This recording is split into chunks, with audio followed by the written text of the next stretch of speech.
Et on reste dans la mécanique, mais celle de collection cette fois, avec le rendez-vous des amateurs de vieilles voitures réunis ce week-end à Granges-Paccot, dans le canton de Fribourg évidemment, pour le plus ancien et le plus grand salon de Suisse consacré aux voitures anciennes. Elsa Anguinolfi. C'est une partie de l'histoire automobile qui se dévoile sur plus de 20 000 m² d'exposition. De la voiture de luxe au modèle de course, ces véhicules ont un point en commun, ils ont au minimum 20 ans d'âge et même souvent beaucoup plus.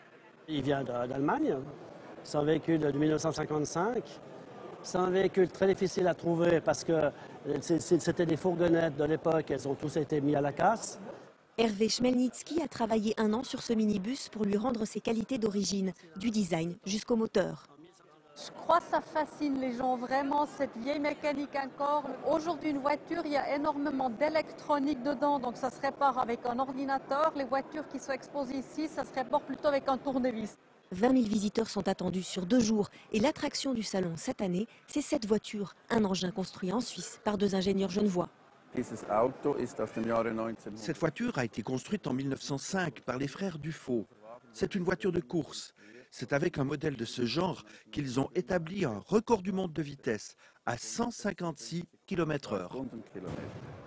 Plus compacte et plus rapide, une autre voiture de course mythique a attiré bien des curieux. La Lotus 22, avec laquelle le célèbre champion fribourgeois Jo Siffert a participé au Grand Prix de Bruxelles en 1962. Il a pu accéder à son premier Grand Prix de Formule 1 avec cette voiture qu'ils ont transformée juste pour une course, en mettant un plus gros moteur, des plus grosses roues. Le salon qui se déroule à Fribourg depuis le début des années 2000 ferme ses portes.